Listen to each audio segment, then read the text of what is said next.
Hello and welcome to a new video. For those who may be asking why the fuck is he speaking English, um, because I just wanted to make a video for my English viewers. I know there are some, especially from Planet Minecraft, where you can download all of my projects. Also this one, which I will be reviewing now. There's a download link to the Planet Minecraft page in the video description. There you can just go to Planet Minecraft and download the project so you can take a look at this map on your own. Yes. So, I don't want to make an introduction that long, so let's get to the topic right ahead. Today we will take a look at a plane I've released recently, which is the Tupolev Tu-144. Yeah, you will spawn here at this map, at this Tupolev logo, which I converted to yeah, a Minecraft map. Just don't pay attention what else is here on this map.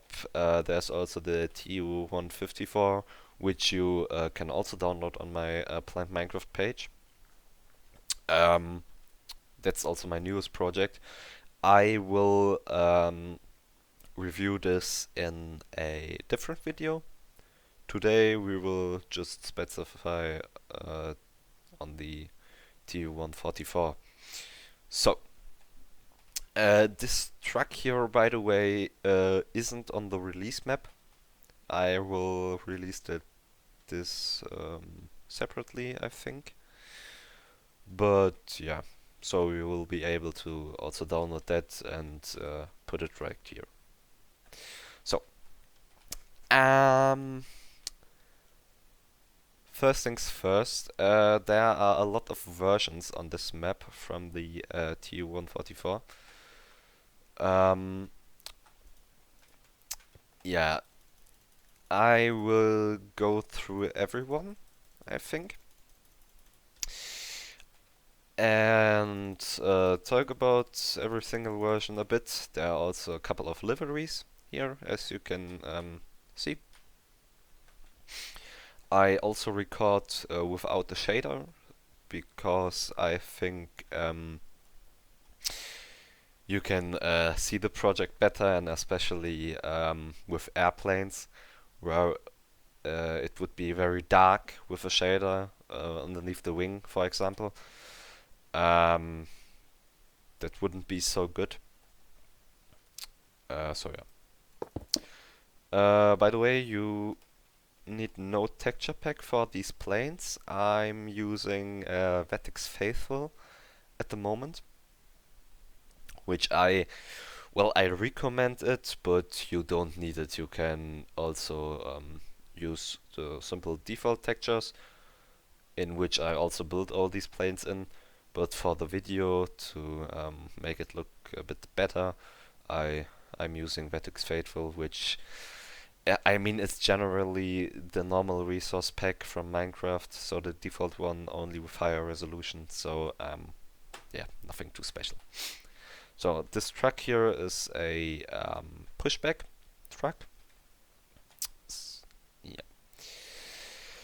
So these two here, I made this on every plane here, on every version. There's the normal plane with the nose or with the droop snoot up, and then the one with the down position of the nose. It's exactly the case on all of these too. So this here is the TU-144 prototype, which had its first flight on December 31st, 1968, I think. Yeah. And became the first SST, and also the first airliner to exceed the speed of Mach 2. Yeah. This plane was very different than the serial production plane. It had a very different wing, very different engine layout.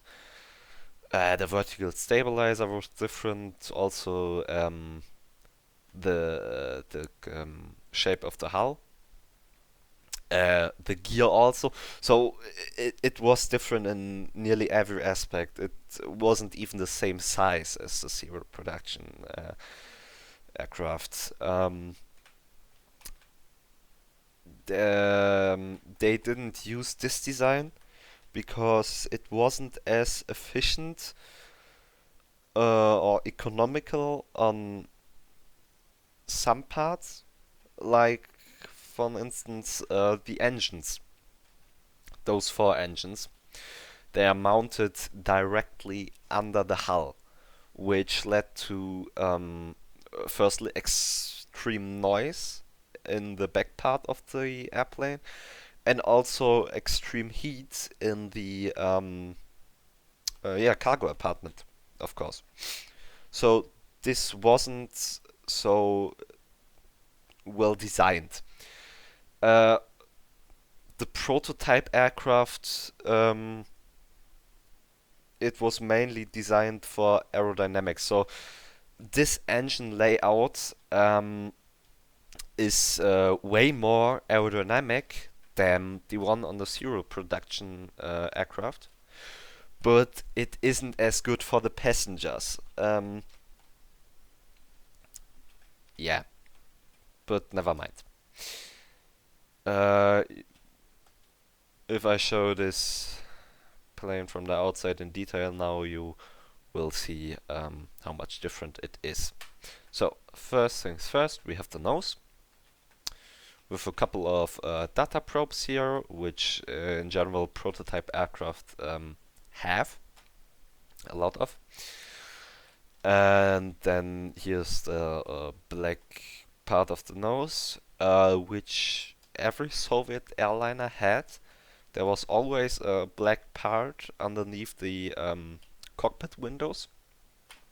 Here it's just a bit larger. The nose cone is gray, which is part of the livery of this plane. But what isn't part of the livery are actually these elevons here, also on the rudder. They were unpainted on the first flight. They were unpainted. I don't know the reason why exactly. Some say, yeah, because this plane was rushed into service, which, in my opinion, isn't really the case. Because there was really extensive wind tunnel testing for the wings. In the Soviet Union, it was the biggest wind tunnel testing program in the entire history of the Soviet Union for any airliner, or in general any plane, no matter if civilian or military. And the wing shape is actually very different than the one on the Concorde. Um, as I mentioned earlier, the prototype wing is a bit different. But you can see it also here. It has, if you look at the front, it has a very different wing shape from the front than the one on the Concorde, which angles down a bit, which is for stability in lower speeds, so the aircraft stays stable at lower speeds. This wing form, or this wing shape here, isn't that good for low speeds, but it's way better than this angled down wing for supersonic speeds. So this wing is a very good wing for supersonic speeds. Um, And yeah, also the engine layout, it's completely different than the one on Concorde. As I mentioned, yeah, 4 engines side by side mounted, and also the inlets, the engine inlets. Um, they are nearby the fuselage, and then the fuselage slopes down here and just smoothly connects with those engine bays here. Also, the inlets are much longer. At the gear, it's much more. Yeah, it's much sturdier. It's much bigger. Um, that's because those planes, or nearly every Russian plane, or Soviet plane, um, had to operate on unpaved runways or even grass fields. So the landing gears were really enormous. I mean, this year there are 12 wheels on the bogie, so 24 wheels on the main gear. Just on the main gear. Um, that's enormous. I mean, the Concorde had 4 wheels on each bogie, so 8 in total, versus 24 on this aircraft. Yeah, those guys knew how to make yeah, very big landing gears, um, which the Concorde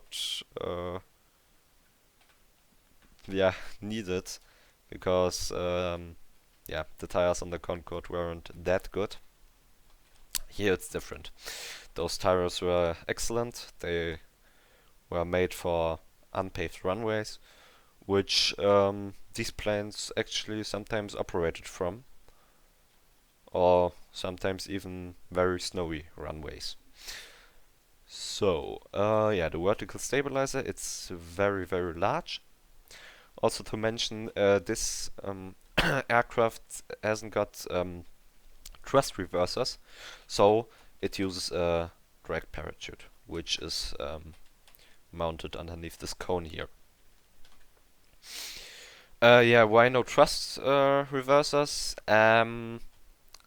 These engines actually weren't turbojets. The Concorde used turbojets, but on the first versions of the Tupolev Tu-144, the engines were actually turbofans, which was for the time a very new engine type. Therefore, it wasn't that efficient. The first Tu-144s needed continuous afterburners to stay in supersonic, or even to yeah, just fly. And yeah, the reason, because those turbofans weren't that economical and weren't that powerful. They were really large, so you can stand in them. But because of the reason that the afterburners have to be kept on, um, yeah, the fuel consumption was massive on the prototype and also on the S model. But with the D model, this problem was solved, because their turbojets were finally installed.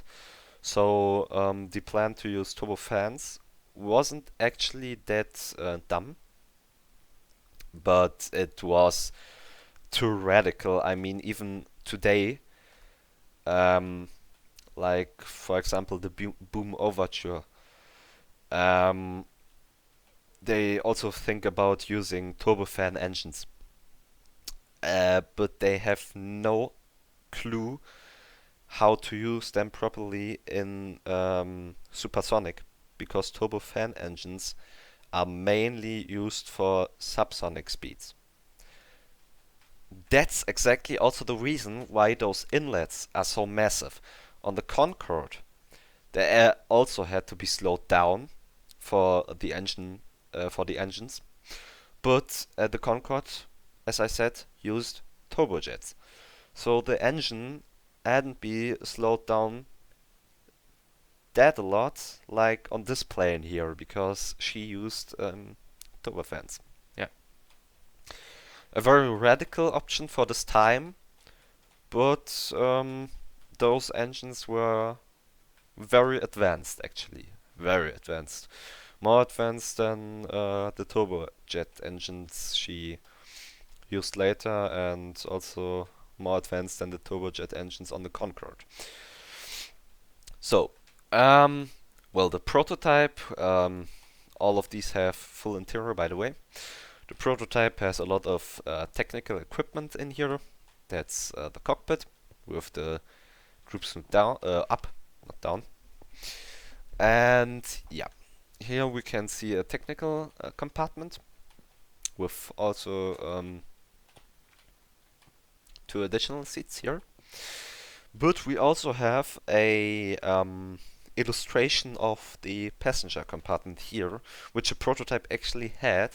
It had yeah, rather modest passenger compartment, because this plane often flew to air shows and all that stuff, and the interior had to be shown to the airlines, so they were interested in buying it. Either way, this plane was only operated by the Soviet airline Aeroflot. So here we have economy class with very colorful seats. This was typical on Soviet airliners of that time. Yeah.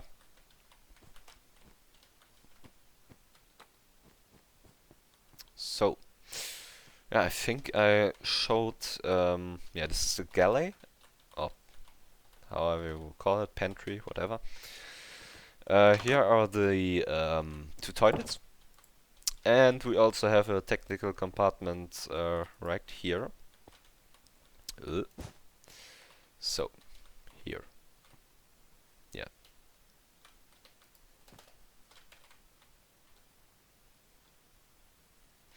So, I think this actually was it for the prototype. Here we can take a closer look at the visor. Not visor. This plane hadn't got a visor at the droop snoot.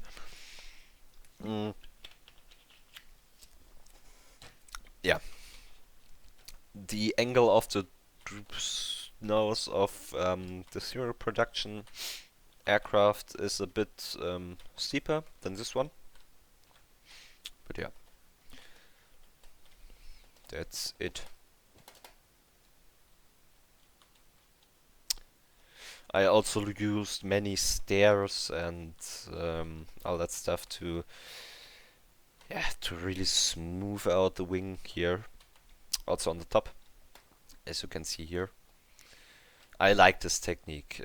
I use it on every airframe here, on every wing. Yeah. So here's the serial production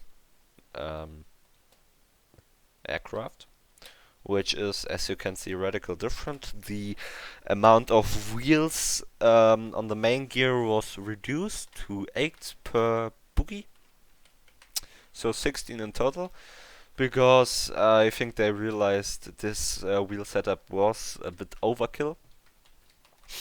And yeah, the plane only needed 8 wheels per bogie, even though this airframe was, as you can see, much larger. This is the prototype. This is the serial production aircraft, so the Tu-144S, which again used the turbofan engines. Yeah, it used the advanced version of those turbofan engines, but still the fuel consumption was ridiculously high. Here's also a tail bumper to stop the aircraft from a tail strike because of the high angle of attack, which actually was solved with those two canards here, which could be deployed at lower speeds, so at takeoff and landing. They would just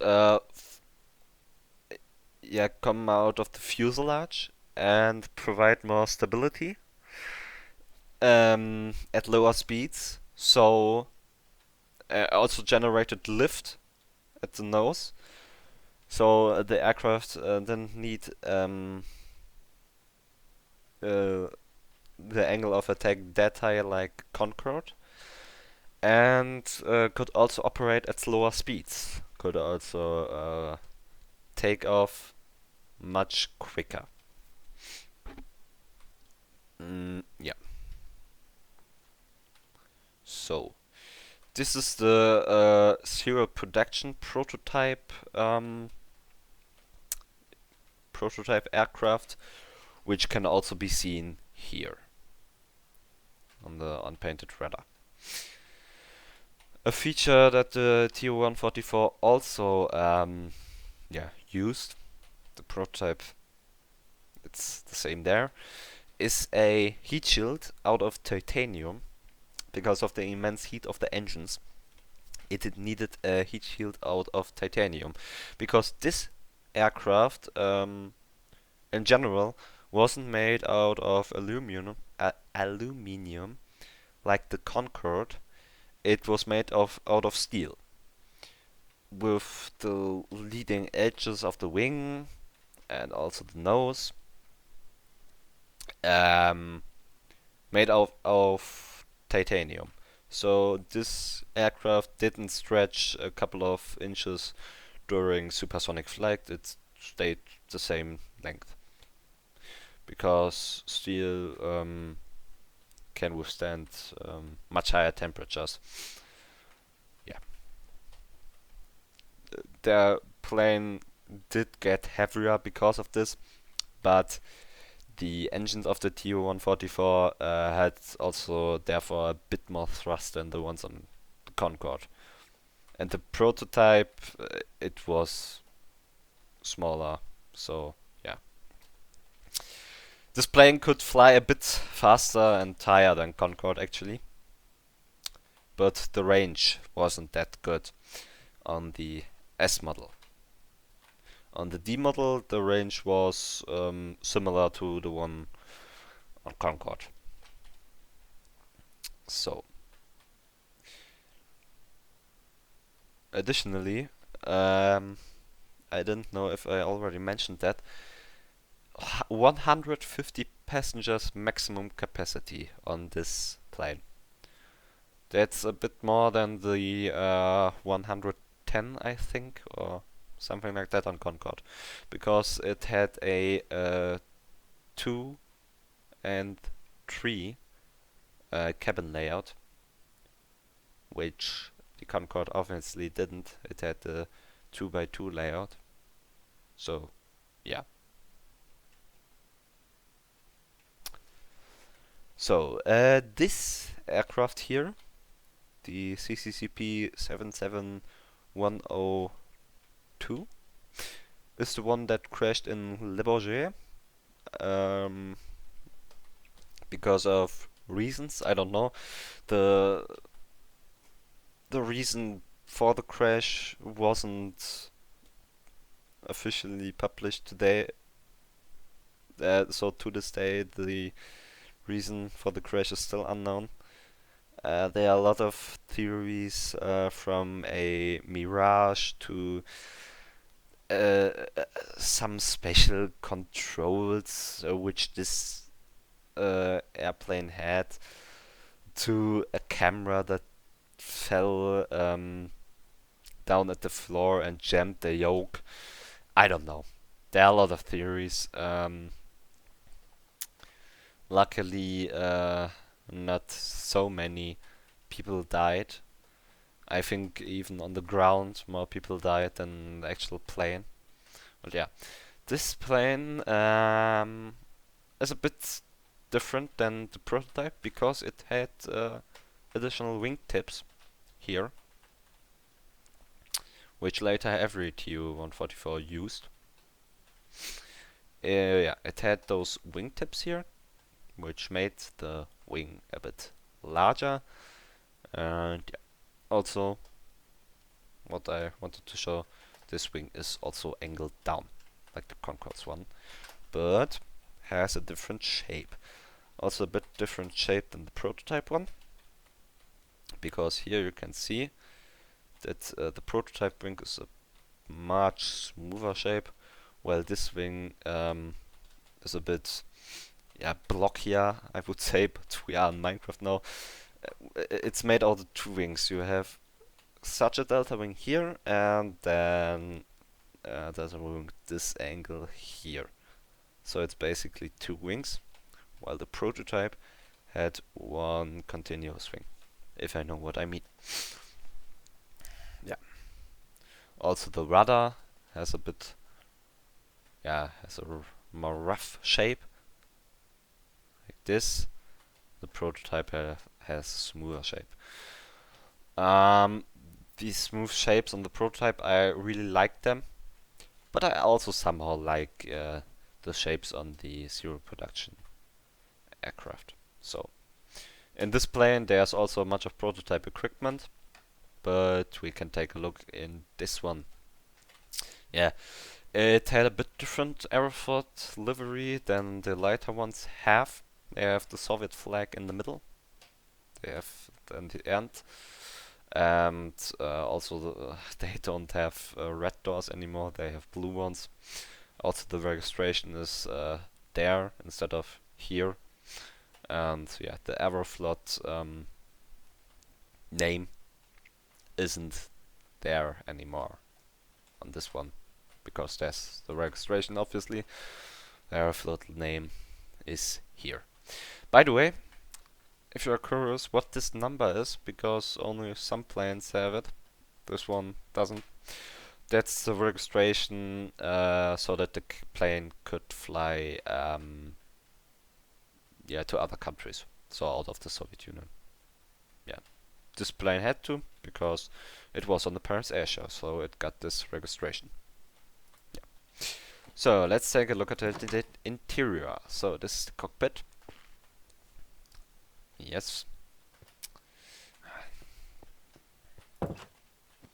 We have a toilet here, some seats for flight attendants, wardrobe, and then we have the nice first class. The those shelves here, they didn't have doors back then. This also came with the Tu-144D. So here's a small yeah, compartment for economy with blue seats, and then there's another one with orange seats here. So we also have a toilet here, again a wardrobe, flag tents, small pantry,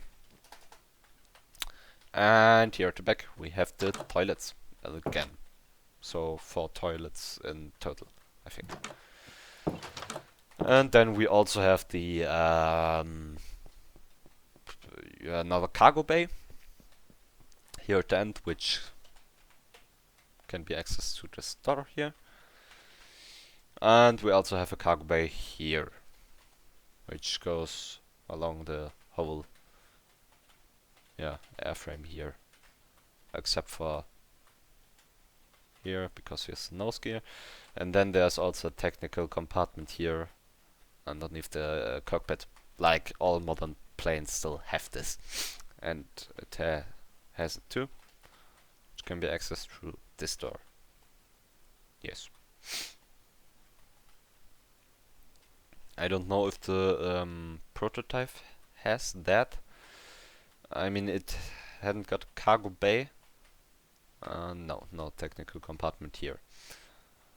So Um, so let's come down to this version here, which is the same as this one, but just with a different livery. The later Aeroflot livery, as you can call it. Again, more blue. Also the Tupolev logo here at the front, it's not red anymore, it's blue. The doors, and also this layout here is completely different. I like this livery much more than this one. Much more, because it's just a typical Aeroflot livery, which is also yeah, gray from underneath. Also the engines are placed quite interesting. But this was like this. It really was like this. So, yeah, we have the engines here. But again, this has colored seats, but it's just the same interior, just with those colored seats. As I said on the prototype, many Soviet airplanes had those colored seats. Which is the case. I don't know the exact reason why it was like this. I really don't know. Some have it, some not. Um, uh, as you could see on this version here, it didn't have those colored seats, and this here, the prototype zero production aircraft, well, in terms of seats, it had a lot of prototype equipment, as you can see here.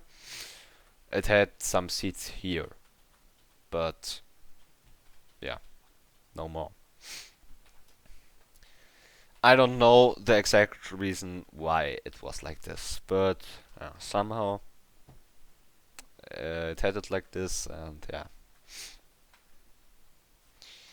Okay. I talked about the nose, the canards. I could show you the side with the nose down, which is like this, and if the nose is up, you yeah, see nothing. Yeah, I mean it's Minecraft. The windows for the visor are these here. For the visor, for the droop snoot. These here, you don't have half slab. You don't have slab glass blocks. I don't know how to call it, but yeah. So it's like this. What's also a bit sad about this is the plane in real life. Um, well, it had this low gear at the back because, um, as I said, it had to operate on rough airport conditions, like all Soviet airplanes. They, yeah, they are very tough airplanes, which had to operate on rough runways. So the gear is quite low, and the wheels or tires aren't that large, um, which is very good for operation on unpaved runways. And yeah, also here's the where the landing gear folds in. So, but to come back to the point, I would like to mention the nose gear was actually much higher than you can see it here, because the whole plane stood in an angle, so it just looked like it was looking up to the skies. It had angle like this, which the Concorde just didn't have. Um, I don't exactly know the reason why the engineers made it like this. I mean, it looks very epic in real life. I think it was because of the runway performance. Because with this tilted gear at the front, so tilted gear with this angled, yeah, aircraft shape, with this angled aircraft shape, um, the airflow on the delta wing was better, and the plane could take off much sooner. Which was actually the case because a landing gear like this, so not so tall front landing gear, was mounted on an aircraft, and the starting performance worsened. So they replaced it with the higher one, and it was better again. Who knows? Also, here's the APU. Oh. So, yeah, I don't know if there's much else to say about the Tu-144S. Yeah. What you also have to keep thinking about is that this plane was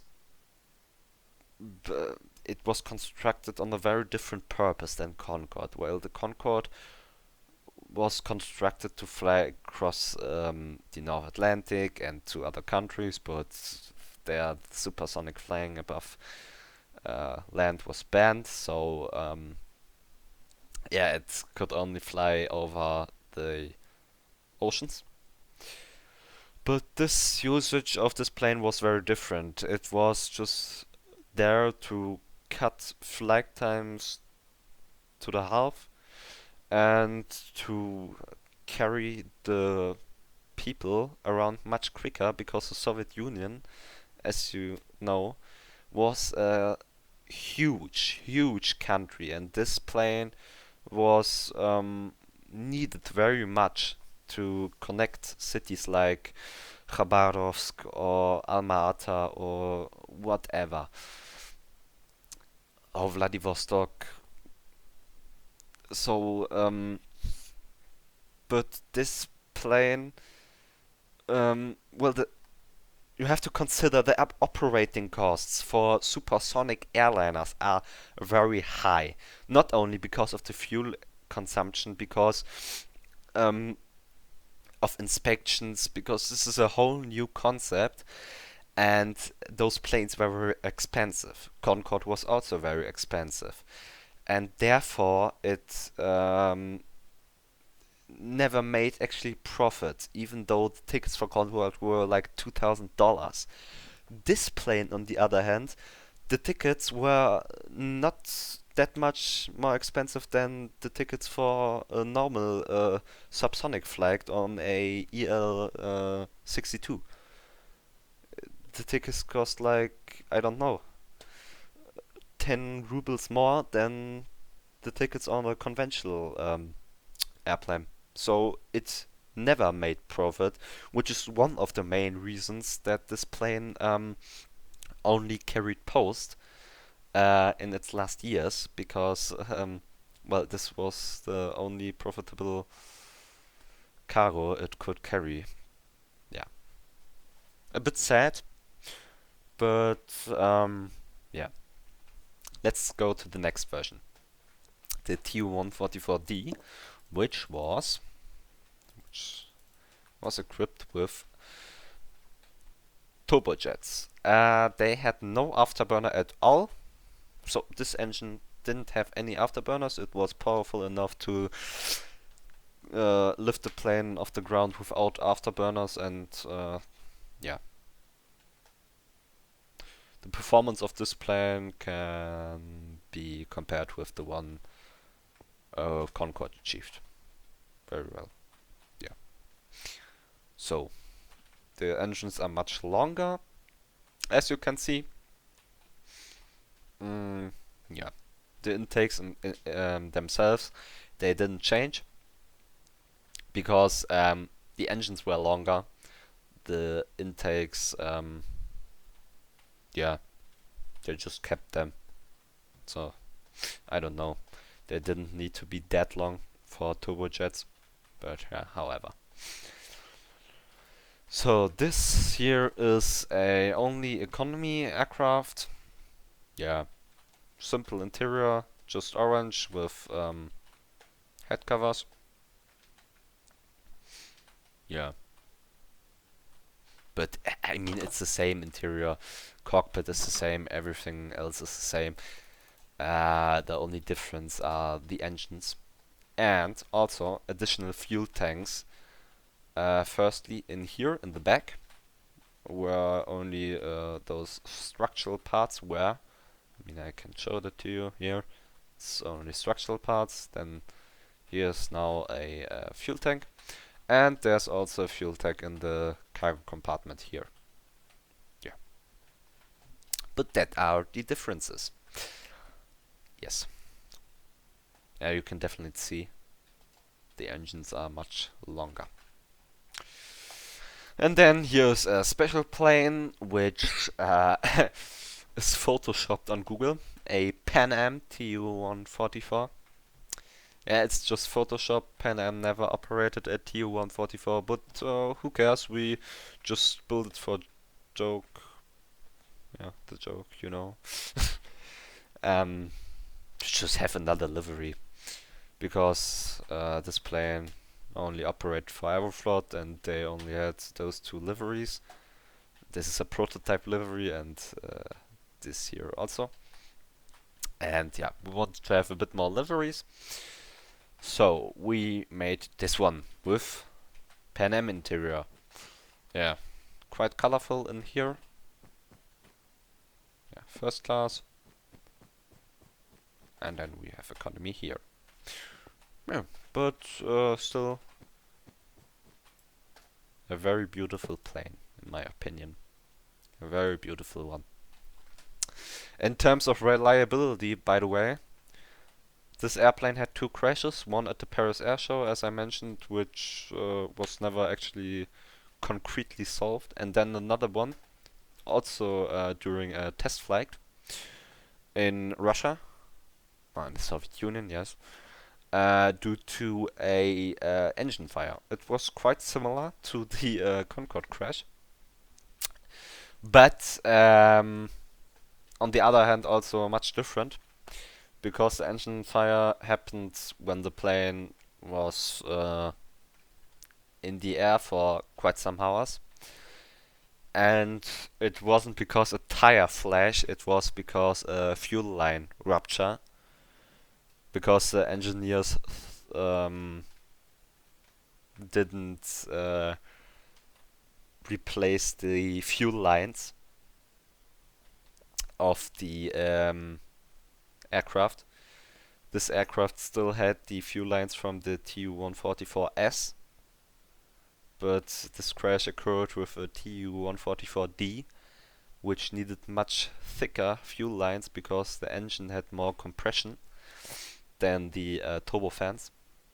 And then the fuel line ruptured and fuel leaked out. And yeah.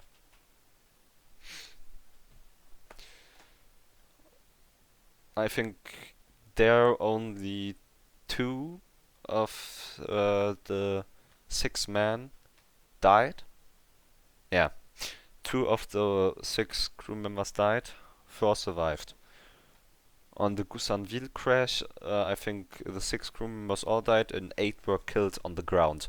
And some also injured because of all the debris that fell from the skies and yeah, houses collapsed, all that stuff. Yeah, anyway, now we have the last version, the Tu-144LL Flying Laboratory, which is a joint program between the Tupolev Design Bureau and NASA to make some experiments in supersonic flight. But why did NASA pick the Tu-144? Because of two main reasons. It could fly faster and it could fly higher. Official statement by NASA. Yeah.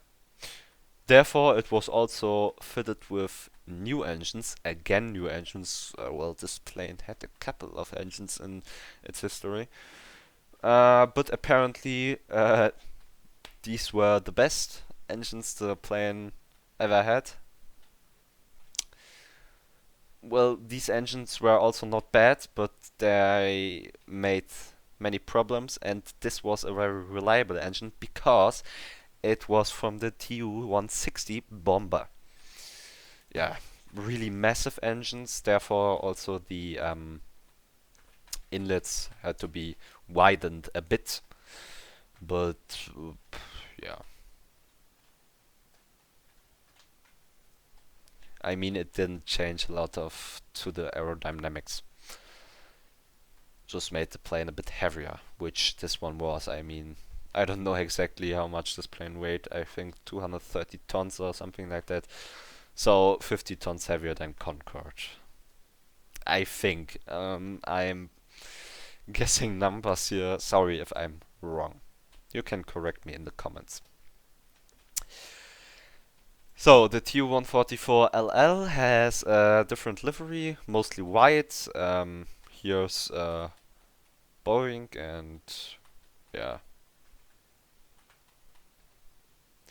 Boeing also worked on this plane.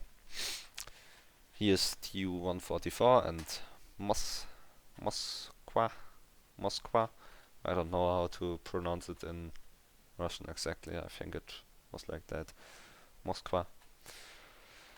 And yeah, here we have the Russian flag and also the American one. Yeah. From the inside, it's the cockpit is the same, but there's a lot of yeah, technical stuff going on here. There's actually a tour on YouTube through this plane, which I took for reference. And yeah, there's also the cargo bay, which stayed empty. Yeah. Here's also the version with the droop snoot. And yeah, I think that's it. I think we mentioned everything. So this was actually the original truck which towed the prototype out of Senga. Yeah. You can download it soon also on my Plant Minecraft account. But anyways, if you would like to download this map as a whole, take a look in the video description. There's the download link. I apologize for my bad English on some parts of the video because I mainly used to make German videos, as you know, and this is my first English video on this channel. I have to get used to that, and then my English will also get better apparently. I think. I hope. But yeah. So, well, I think next time we will face this aircraft here.